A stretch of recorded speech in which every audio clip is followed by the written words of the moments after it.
Welcome. They call me Big Herc, and on this channel you will see basic motorcycle install videos, wind therapy, vlogging, just our motorcycle life, enjoying each other's company and meeting new people and going to new places. My adventurous side exploring life with my not so adventurous wife, but we enjoy doing things together and it's a match made in heaven.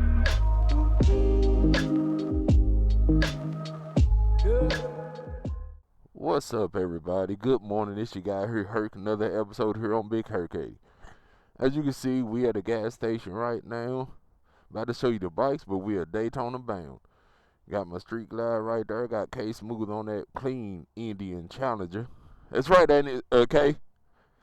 Challenger, ain't it? Pursuit. Dang it. Indian Pursuit. Huh? Indian Pursuit. And got Earthquake on the Gold Wing.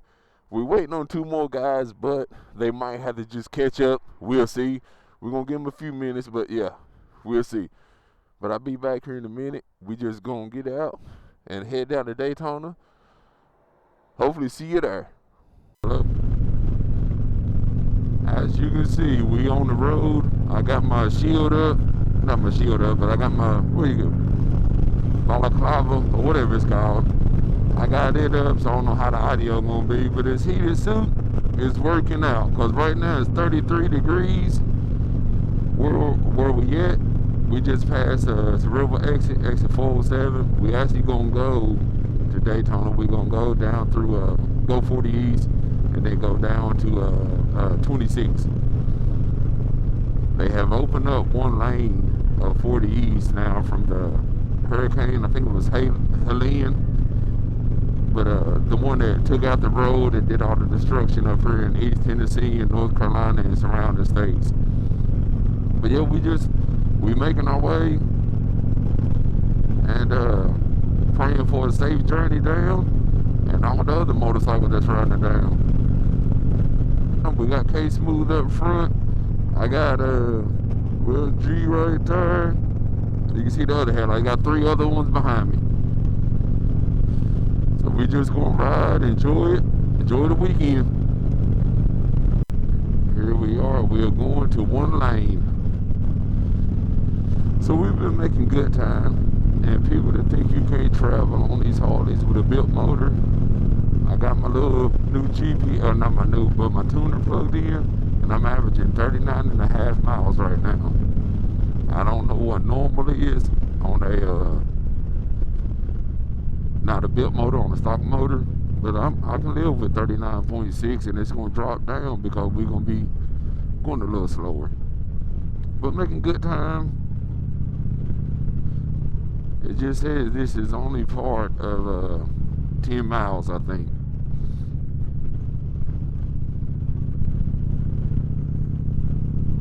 Heated gear that's Gervin is doing this trick. Now I do got them everything set on the highest setting. The one thing I know I'm gonna do when I get to Daytona, well, yeah, is see if they have a Gervin tent or somewhere, and Cycle Gear might have it, or JP Cycles. But I'm going to get me some the socks. My feet, they're not like cold, but they are cool. That would be the only thing. But yep, we making pretty good time. I'm on oh yeah, it's where they're working on the highway. But yep, be back in a minute. Well, we done made it, of course, into North Carolina. Now we're going through the tunnel. We done ran on the cutter, as you can see, a little sprinkling, a little sleeting. But we're making good time. And this 124 is averaging 40.4 miles to the gallon.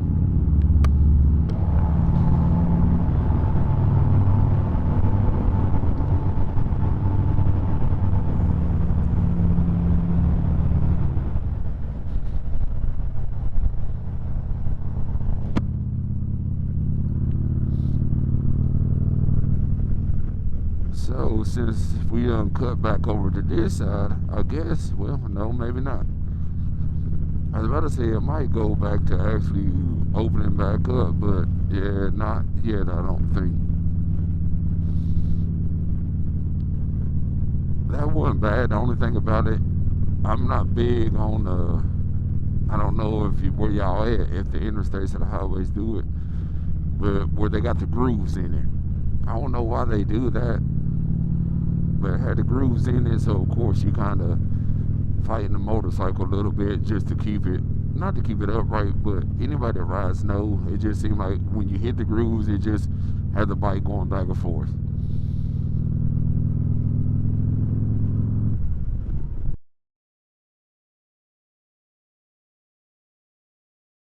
Well, guys, they run into a little situation. We went down up here. See, right here is good, but certain spots we hit some black ice. Wasn't expecting it. 4, including myself, went down. The bikes are back up right. Thankfully, nobody's hurt. Nobody were just, it ain't our pride, but stuff happens. So we got the bikes back up. We just going.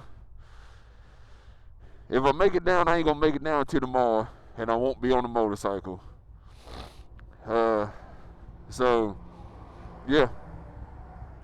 What's up, everybody? I wanted to record this little clip to add to the video. I'm just getting off from work, but the one thing that happened, and I didn't know it, or I didn't know it was going to happen, or that it was even possible. If you don't have Life 360 on your phone and you travel or are going to be on the road, I recommend getting it. I don't even remember setting ours up this way, but my wife ended up calling me, and she had gotten an alert from an app called Life 360. It's free, but she had gotten an alert saying crash detected. So it actually knew that I wrecked. It sent an alert to her, so it showed also my location and that a crash was detected. So that was, I ain't gonna say awesome, but that is great to where if you're traveling, somebody will be alerted as soon as you are involved in an accident. Another one, and I don't know if it was actually through my iPhone or the Life 360 also, but it called 911, I guess. And I kept getting an unknown call come through, which I didn't know who it was, so I don't answer them. I finally answered it, and it was actually the 911 dispatch center. They were like, "Sir, we had a 911 hang-up call here." I'm like, "Nah, you didn't. It wasn't me." And we went back and forth, and then I said, "Well, I was just involved in a motorcycle accident." And they started saying, "Well, do you need help, this and that?" And I'm like, "No." Well, after looking through my call log, my phone actually, and I don't know if it was my phone or if it was the Life 360, but both of them actually done stuff that I didn't realize that they would even do. So like I said, if you're going to be traveling or be on the road, I recommend making sure you get Life 360. That way people can keep track of you a little bit to where they kind of know where you at. And then also if you have an accident, it will alert somebody, whoever you set up to be that emergency contact person. Now we're going to start back to the video. And right here, I'm not going to show the whole thing, but this is actually me and my wife talking on the phone once she was alerted and she ended up calling me. I didn't know it was sending you an alert, but 911 called me. Yeah, 911 called me. Yeah, they called me twice. We got to walk in the grass. And that's why me and Kevin was talking about. I never felt it. Not once did I feel it. Yeah, we in North Carolina. And just to explain what actually happened, it was 5 of us riding. I was second with 3 other guys behind me.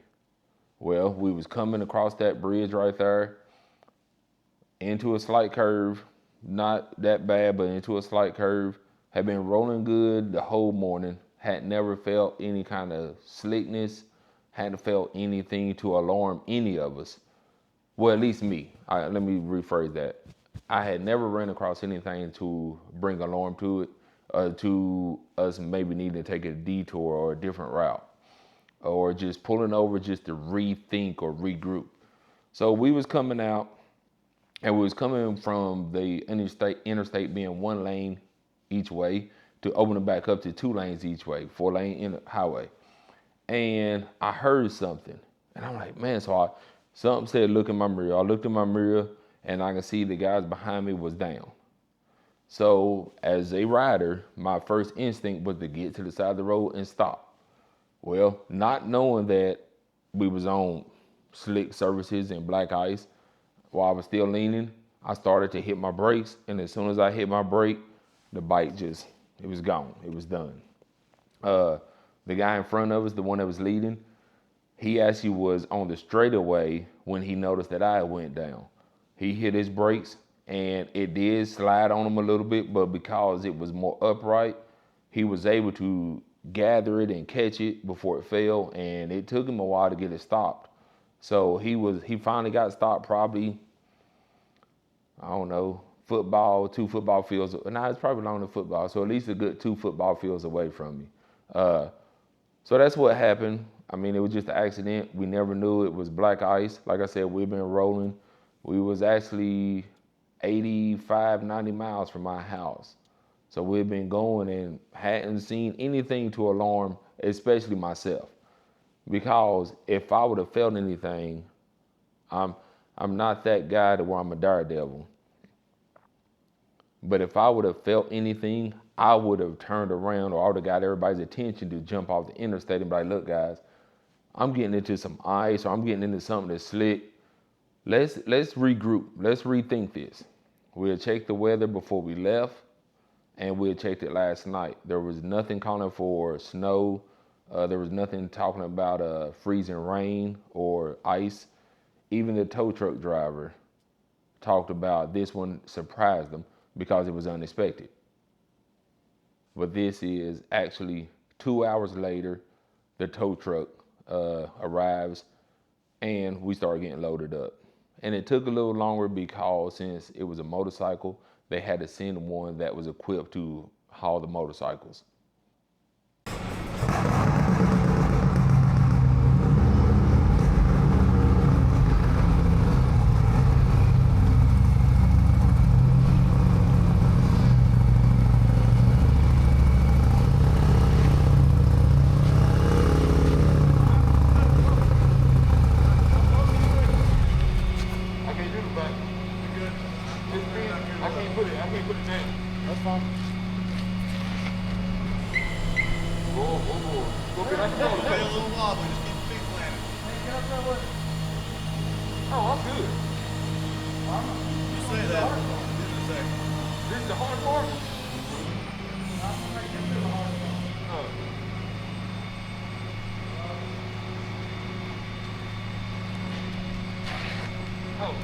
You want to start it?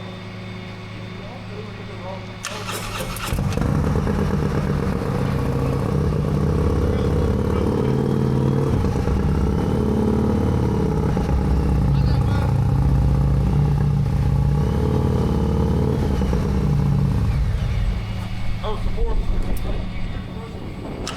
Oh.